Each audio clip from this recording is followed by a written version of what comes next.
Eu quero saudar os irmãos com a paz do Senhor Jesus, amém? Os irmãos podem se sentar.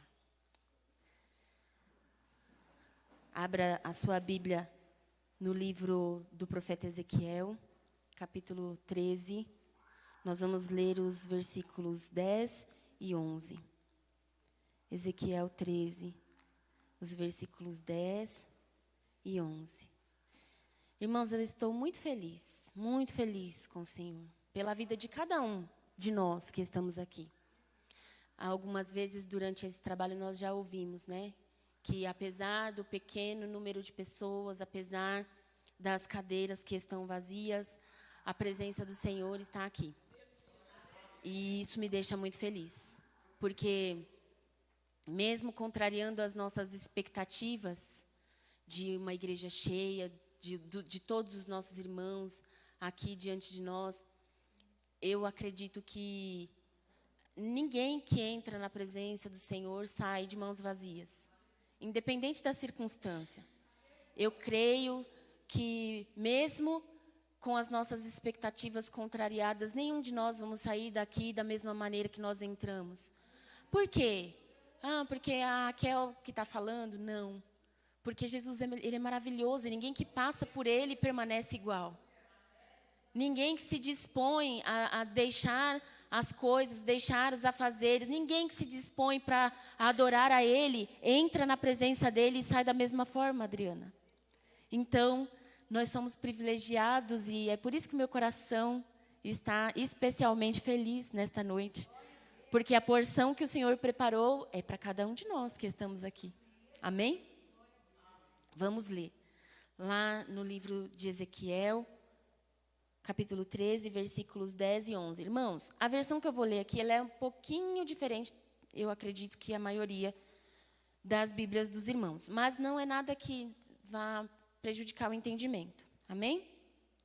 Diz assim, porque até mesmo devido eles terem seduzido o meu povo, dizendo paz, e não houve paz.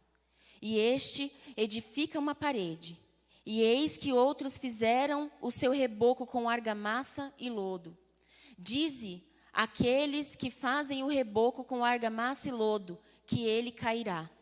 Haverá chuva transbordante, e vós, ó pedras grandes de granizo, caireis, e um vento tempestuoso a fendará. Amém? Aqui é o Senhor falando com Ezequiel. E para a gente dar uma contextualizada, a situação é a seguinte: Ezequiel é levado cativo para a Babilônia com um grupo de pessoas. Os babilônicos não destruíram totalmente a cidade, levaram uma parte do povo cativo para a Babilônia. E entre essas pessoas estava o profeta Ezequiel. E lá, na Babilônia, o Senhor começa a falar com Ezequiel. O Senhor começa a dizer a ele a respeito da insatisfação dele com o povo e de toda a desobediência e de toda a idolatria, de tudo que o povo vinha fazendo que desagradava a Deus. Então, o Senhor começou a falar com Ezequiel a respeito dessas coisas. O Senhor fala com Ezequiel também a respeito do que está acontecendo lá na Babilônia, ou melhor, lá em Israel. Ele está cativo, mas o Senhor começa a dizer coisas que estão acontecendo lá no templo e que tem desagradado o Senhor.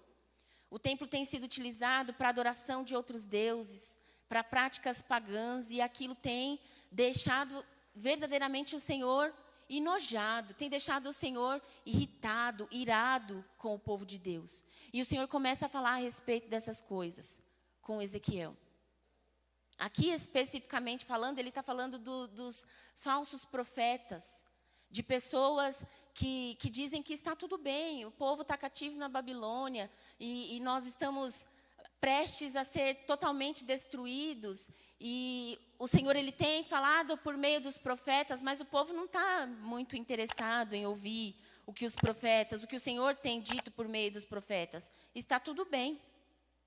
E o Senhor aqui ele está dizendo, porque até mesmo devido eles terem seduzido o meu povo, dizendo paz, e não houve paz. Não era motivo para o povo estar em paz, não havia motivo para que o povo descansasse, não havia motivo para que o povo se esquecesse do que Deus já tinha orientado por meio dos profetas. Era tempo de clamar, era tempo de arrependimento, era tempo de voltar atrás, mas a paz estava sendo pregada. Não, fica tranquilo, está tudo bem, nós estamos aqui, né? Uma parte de nós foi levada para a Babilônia, mas nós estamos aqui. E aí o Senhor começa a falar com Ezequiel a respeito dessa insatisfação. É como se eles erguessem uma parede. Essa fala, olha, está tudo bem, eles estão construindo aqui uma narrativa, estão construindo um muro.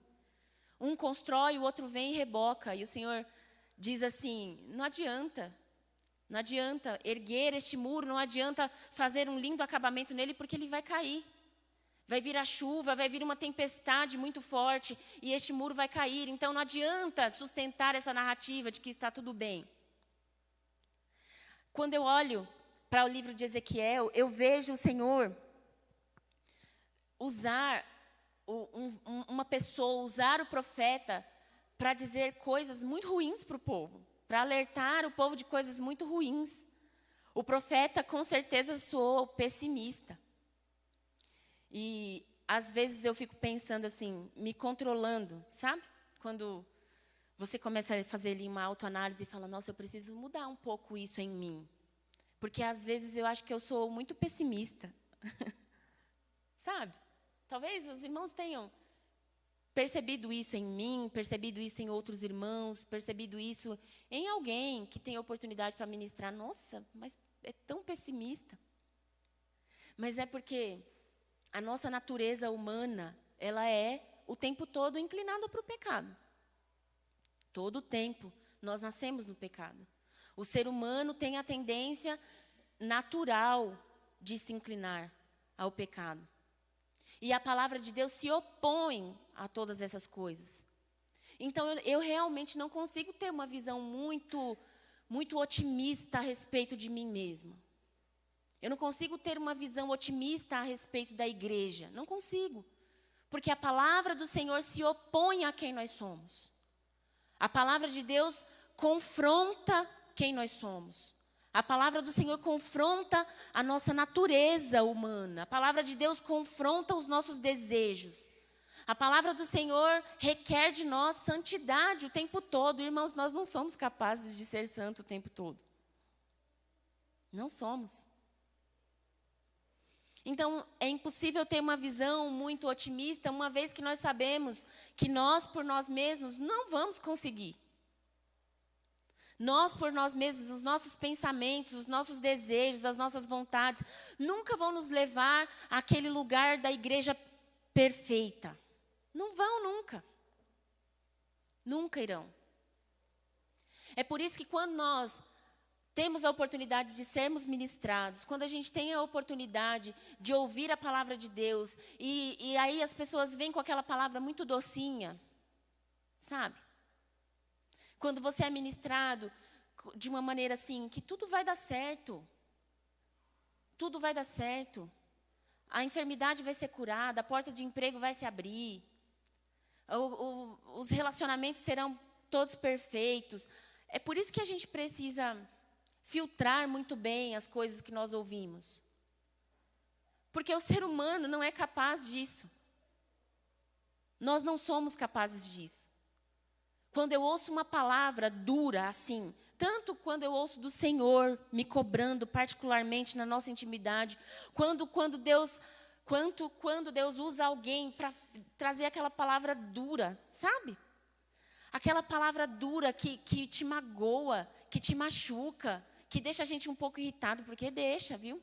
Quando eu ouço uma palavra como essa, mesmo que o sentimento seja de repulsa a princípio, eu glorifico a Deus quando eu escuto uma palavra que me confronta e me corrige e me coloca no meu lugar de pecadora. Porque é isso que eu sou.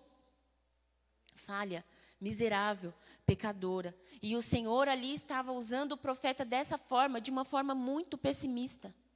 Muitíssimo pessimista. Dizer, olha, eu vou colocar fogo. E vocês não vão escapar da minha ira.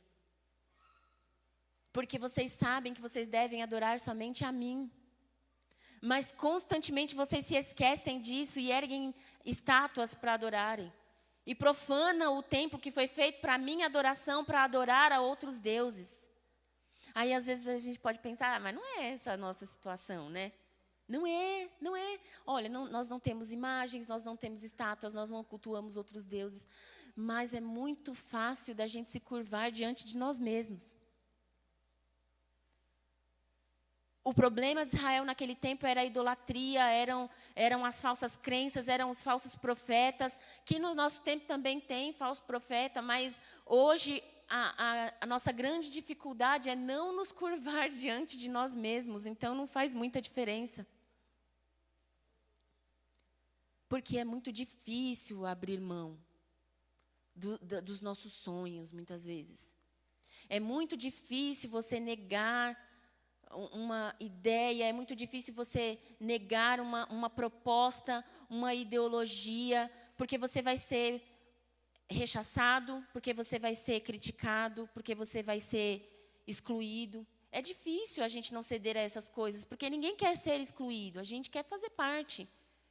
A gente quer integrar os grupos, a gente quer ser legal. A igreja nunca será bem vista.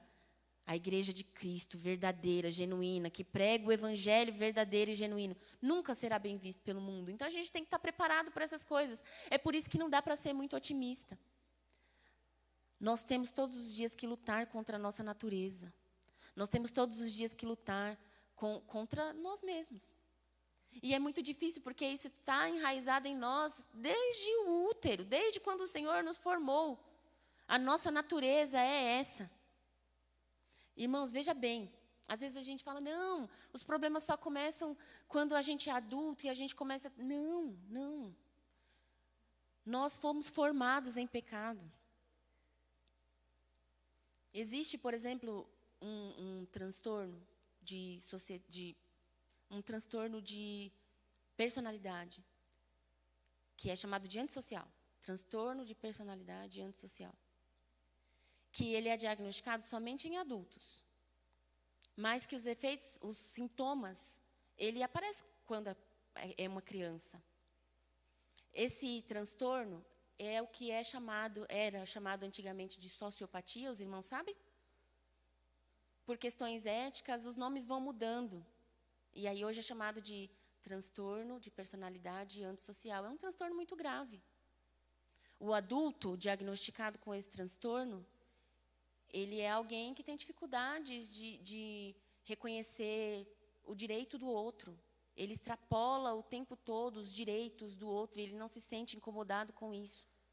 Se for necessário chegar aos limites de tirar a vida, de abusar, de coisas muito trágicas com o outro, ele vai fazer e ele não se sente culpado por isso. Isso é uma patologia.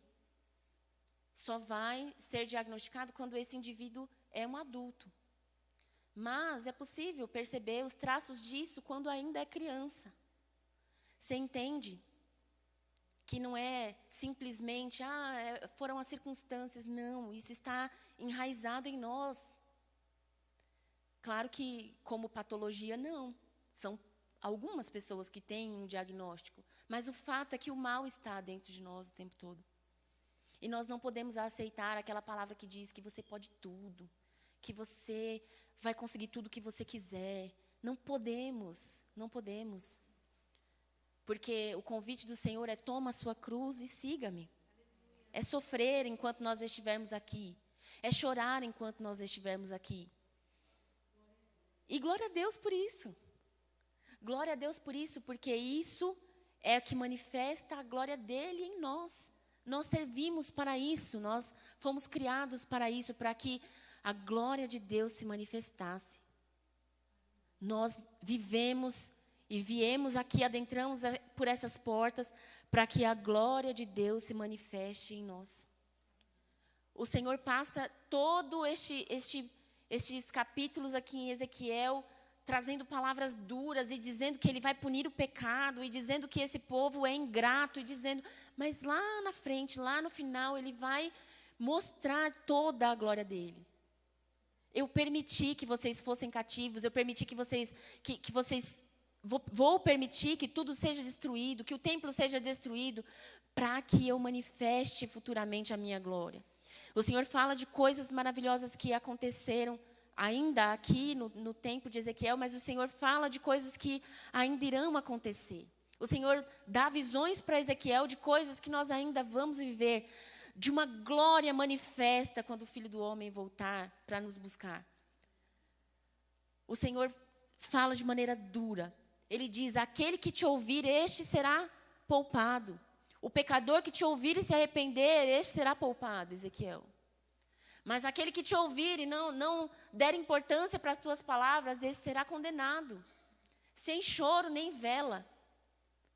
Mas aquele que permanecer, aquele que ouvir as minhas palavras através de você, Ezequiel, este verá a glória de Deus. E é esta glória que nós temos esperado. E é esta a nossa esperança. Não de um dia aqui nessa terra desfrutar do melhor que ela tem, nós por nós mesmos, antes que Cristo volte. Não, não. A nossa esperança está na vinda do Senhor. E ainda que o padrão da igreja não tenha mudado muito, o padrão de crente, parece que não mudou muito, né, irmão Wagner? Quando a gente olha para a palavra, são problemas específicos, mas que hoje em dia a gente tem os mesmos problemas numa era diferente. Nós não temos uma estátua, um Deus feito por mãos aqui para a gente adorar, mas a gente tem outras coisas que não saem do nosso coração. Aquelas coisas que a gente até tenta tirar, mas na hora H a gente fala: não, é de estimação, eu vou deixar aqui. Aquele pecado que a gente sabe que precisa largar, todos nós temos um, eu tenho. Aquele que eu preciso largar, mas vira e mexe, eu me vejo apegada a ele. Nós precisamos todos os dias ouvir essas palavras duras que o Senhor nos traz para que nós vejamos a glória. Irmãos, eu estou dizendo isso tudo isso aqui, para dizer a você que o Senhor ele tem colocado no meu coração nesses últimos dias algo que eu desejo muito ver acontecer. Eu desejo muito contemplar com os meus olhos isso acontecer. Eu quero muito que algo grande que o Senhor tem suscitado no meu coração, esse algo grande e este novo de Deus, este avivamento aconteça. Eu tenho desejado muito enxergar com os meus olhos uma igreja sadia, saudável, que por onde passa deixa rastros de graça, deixa uma palavra que salva, uma palavra que liberta, uma palavra que transforma. Eu desejo ver isso. Só que o que o Senhor tem colocado no meu coração durante esses dias é que isso não vai acontecer do jeito que a gente idealizou nas nossas mentes. Esse novo de Deus, esse algo muito grande que nós vamos viver, eu creio que nós vamos viver. Nós, como igreja de Cristo, viveremos na presença do Senhor algo extraordinário nos dias que virão. Só que não do jeito que a gente idealiza. Porque como que a gente imagina um evento? E eu quero até abrir aqui o meu coração com todo o respeito que eu tenho para os irmãos. Eu quero compartilhar algo com vocês. Eu tenho criado dentro de mim um sentimento muito ruim com eventos. Muito ruim. De verdade. Irmãos, eu aceitei a Jesus aqui nesta igreja por causa de uma festividade. Aquela palavra atingiu meu coração. E quando o presbítero Gilvano um dia fez o apelo, eu estava sentada bem assim, ó. Este altar não era aqui. Era um pouco mais para frente, né? Era um pouquinho mais à frente. E eu estava sentada assim, mais ou menos na terceira fileira, com a minha família. Não tinha o Pedro ainda. A Gabi era bem pequenininha, tinha um pouquinho mais de um ano.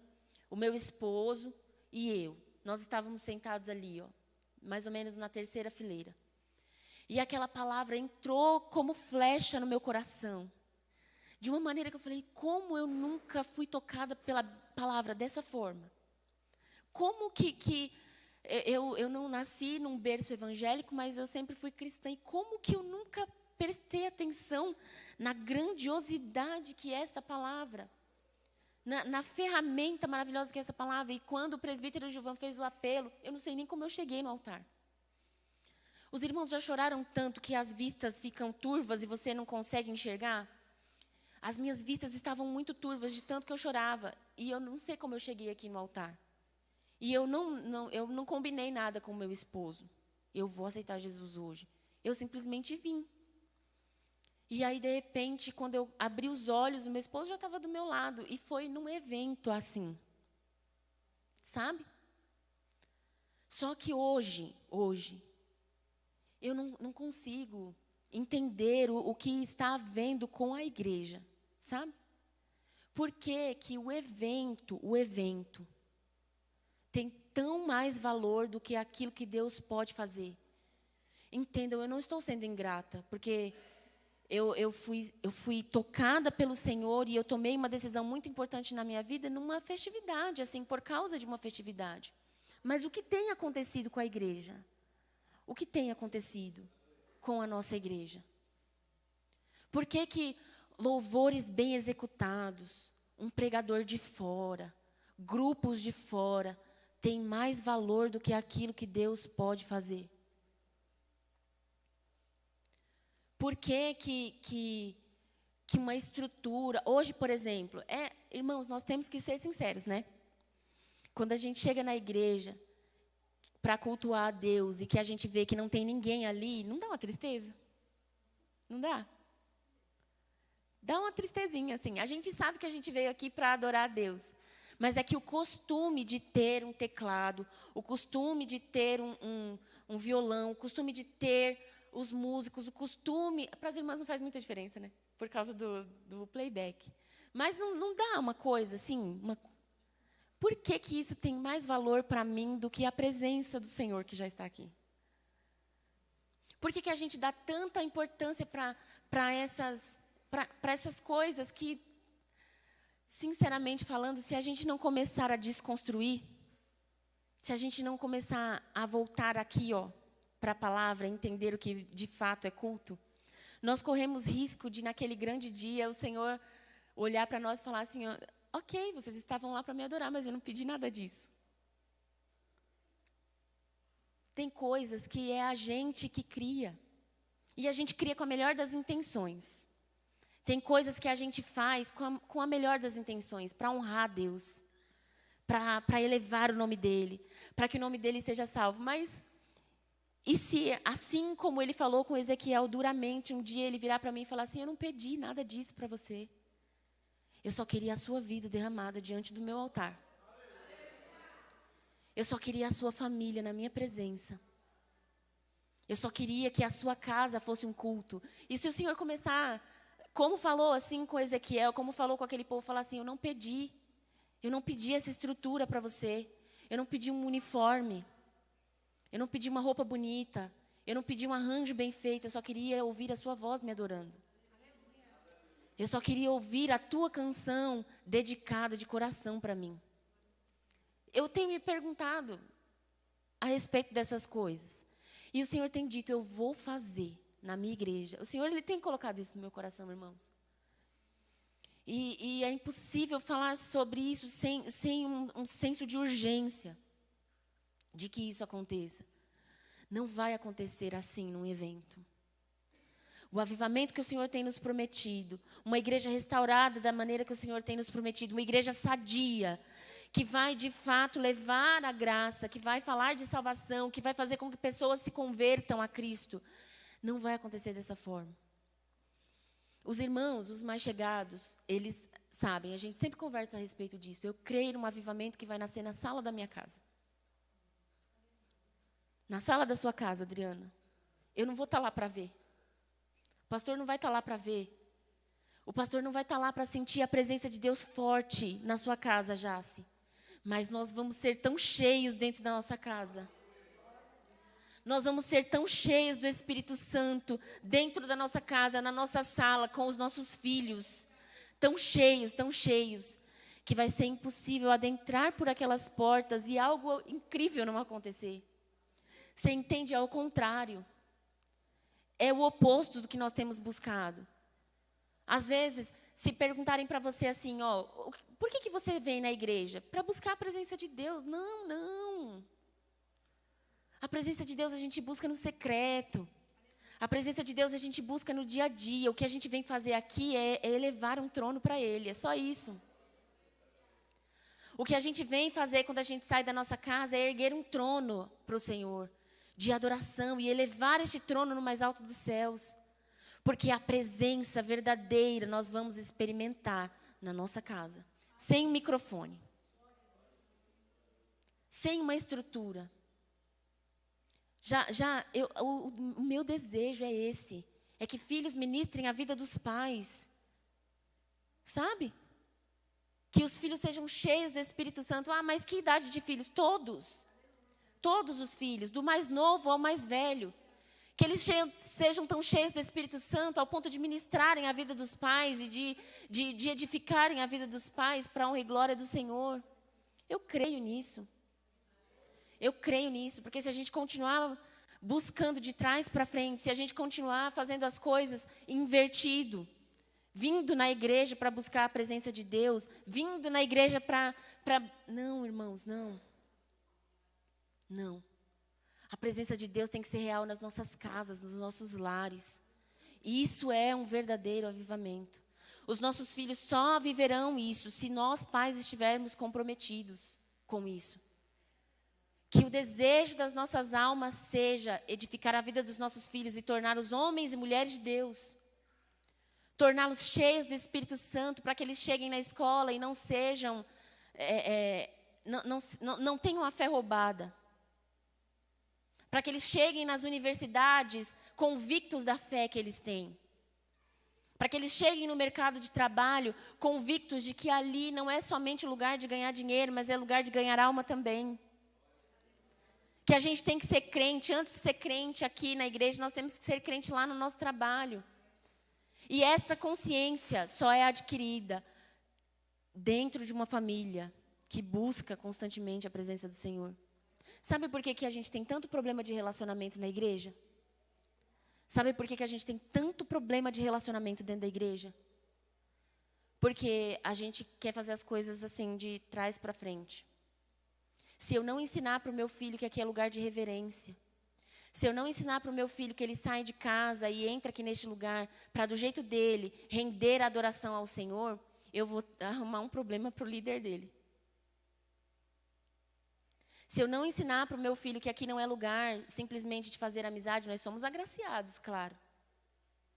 Nós somos agraciados pela vida dos irmãos que nos abençoam, que com eles nós temos momentos felizes, de comunhão, de partilha, de mesa, de alimento, de sorriso. Deus nos agracia com isso.